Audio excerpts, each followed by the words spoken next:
નમસ્કાર. અત્યારે આપણી હારે છે એક એવી શખ્સિયત જેઓ ખેડૂતોના પ્રશ્ન માટે હંમેશા અવાજ ઉઠાવતી રહે છે. ચાહે ઇકોઝોનનો મુદ્દો હોય કે પછી ખેડૂતોને દિવસે વીજળી આપવાનો મુદ્દો હોય, તેઓ હંમેશા લડત લડતા રહ્યા છે અને તેમાં તેઓને સફળતા પણ પ્રાપ્ત કરેલ છે. જી હા, આપણે વાત કરી રહ્યા છીએ ખેડૂતોના મસીહા તરીકે જાણીતા રમેશભાઈ કોરાટ વિશે, જેઓ હાલ અત્યારે આપણી હારે છે. રમેશભાઈ, પહેલા તો આપનું સ્ટુડિયોમાં સ્વાગત છે.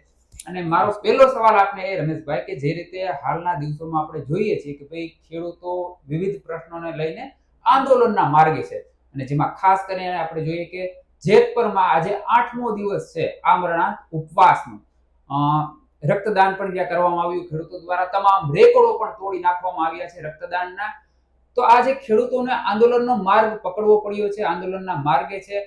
આખરે એવી કઈ મુસીબત આવી કે પછી કેવા એવા પ્રશ્ન ક્રિએટ થયા જેના લઈને ખેડૂતોને આંદોલનના માર્ગે જવા પડ્યું? અને બીજી વાત એ કે સરકાર શું ખેડૂતોની વાત ખરેખર સાંભળી રહી છે કે નહીં? જે મારું કહેવાનો મતલબ એ છે કે ખેડૂતો જ્યારે ગુજરાતમાં આંદોલન કરે છે, ગઈકાલે કર્યું હોય, આજે કર્યું હોય કે આવતીકાલે કરે, ખેડૂતોનું આંદોલન ખરેખર સાચી દિશામાં કાયમી માટે રહ્યું છે, હતું અને રહેશે. કારણ કે હરેક પ્રકારના જે મુસીબતનો કોઈ પણ જગ્યાએ ભોગ બનતો હોય, કોઈ પણ વિભાગ હોય, કોઈ પણ સરકાર હોય, કોઈ ડિપાર્ટમેન્ટ હોય કે નિગમ હોય, આખી ખેડૂત જ સમસ્યાનો ભોગ શા માટે બને છે? એમાંની જો એક આ સમસ્યા છેલ્લા 1 મહિનાથી ઉપર જે હાઈ પાવર વીજળી નીકળે છે અને જે વીજળીના પોલ મસ્ત મોટા ખોડી દેવામાં આવે છે, જે ધ્રુવીકરણ કરી નુકસાન કરવામાં આવે છે, પોતાની જમીનની કિંમત ઘટાડી દે છે, આવી એક ખેડૂતોને ખરેખર બહુ મોટી નુકસાન કરવા માટે છે. તો એના માટે કચ્છથી માંડીને છે સુરેન્દ્રનગર સુધી આ આંદોલનમાં ખેડૂતો જોડાણા. 1 મહિના ઉપર હાલ્યું. તો આ આંદોલન કોઈ દિવસ ખોટી દિશામાં ના હોઈ શકે. કારણ જો ખોટી દિશામાં હોય તો આંદોલન ભાંગી ગયું હોય, વિભાજન થઈ ગયું હોય, ભાગલા થઈ ગયા હોય. પણ મક્કમ આંદોલન છે. મક્કમ આંદોલન લોંગ એટલે નક્કી થાય કે ખેડૂતોની કંઈક ને કંઈક મજબૂત માગણી હોય, ખેડૂતો મજબૂત છે, આવું એક સાબિત થાય છે. હવે વાત તમે જે કીધી કે ખેડૂતો આ જે વાત કરવામાં આવે છે, તો હું એમાં એક બીજી પણ વાત કરી દઉં છું કે ખેડૂતોની જમીનમાં મસ્ત મોટા પોલ ખોડી દે, એક વખત 2-5 લાખ રૂપિયા આપી દે અને ખેડૂતને એક વખત લાભ મળે અને કંપની 100 વર્ષ સુધી એમાંથી કમાવાની છે. ખેડૂતને એક વખત આપી અને સાઇડલાઇન કરવામાં આવે છે. ખરેખર જો પોલની વાત કરવામાં આવે તો બીજા જે ટાવરના પોલ હોય તો એ પણ ભાડે આવ્યા છે, એનું મહિને ભાડે આપે છે. પછી જે ખનીજ હોય ખેડૂતના ખેતરમાં મહેસાણા જિલ્લામાં નીકળે છે, એનું પણ ભાડું આપે છે.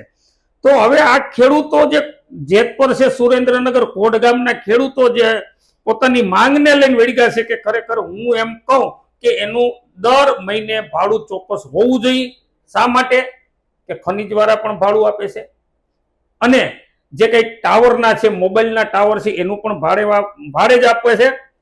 તો આ પોલનું શા માટે ભાડું નહીં? એટલે મારું તો એ કહેવાનું છે કે સરકારે હવે આ જમીન સંપાદન તો થતી નથી, એટલે હવે પરમેનન્ટ ભાડું એનું કરી નાખે અને ખેડૂતોને સાંભળે અને ખેડૂતોનું આંદોલન સમાપન થાય એ જ હોવું જોઈએ.